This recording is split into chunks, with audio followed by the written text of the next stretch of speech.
Then the man brought me to the gate facing east.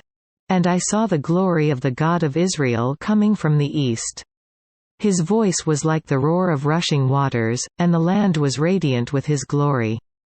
The vision I saw was like the vision I had seen when he came to destroy the city, and like the visions I had seen by the Kibar River, and I fell face down. The glory of the Lord entered the temple through the gate facing east. Then the Spirit lifted me up and brought me into the inner court, and the glory of the Lord filled the temple.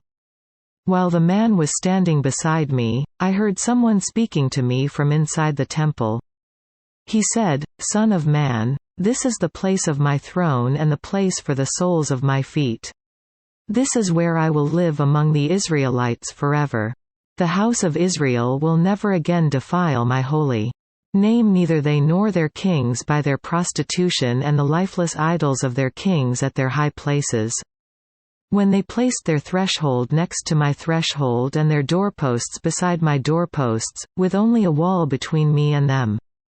They defiled my holy name by their detestable practices. So I destroyed them in my anger. Now let them put away from me their prostitution and the lifeless idols of their kings, and I will live among them forever. Son of man, describe the temple to the people of Israel, that they may be ashamed of their sins. Let them consider the plan. And if they are ashamed of all they have done, make known to them the design of the temple, its arrangement. Its exits and entrances, its whole design and all its regulations and laws. Write these down before them so that they may be faithful to its design and follow all its regulations. This is the law of the temple. All the surrounding area on top of the mountain will be most holy. Such is the law of the temple. These are the measurements of the altar in long cubits, that cubit being a cubit and a handbreadth. Its gutter is a cubit deep and a cubit wide, with a rim of 1 span around the edge.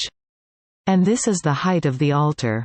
From the gutter on the ground up to the lower ledge it is 2 cubits high and a cubit wide, and from the smaller ledge up to the larger ledge it is 4 cubits high and a cubit wide. The altar hearth is 4 cubits high, and 4 horns project upward from the hearth. The altar hearth is square, 12 cubits long and 12 cubits wide.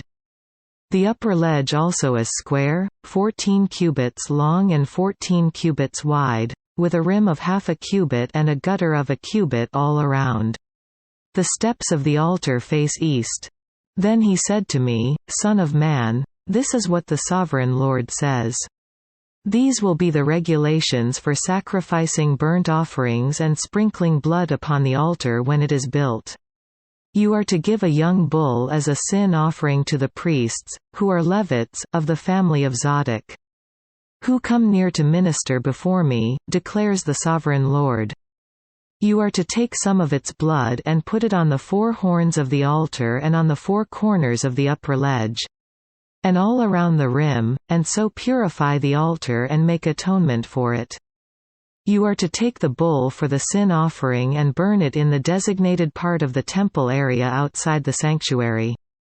On the 2nd day you are to offer a male goat without defect for a sin offering, and the altar is to be purified as it was purified with the bull. When you have finished purifying it, you are to offer a young bull and a ram from the flock, both without defect. You are to offer them before the Lord, and the priests are to sprinkle salt on them and sacrifice them as a burnt offering to the Lord. For 7 days you are to provide a male goat daily for a sin offering. You are also to provide a young bull and a ram from the flock, both without defect. For 7 days they are to make atonement for the altar and cleanse it, thus they will dedicate it. At the end of these days, from the 8th day on, the priests are to present your burnt offerings and fellowship offerings on the altar. Then I will accept you, declares the Sovereign Lord.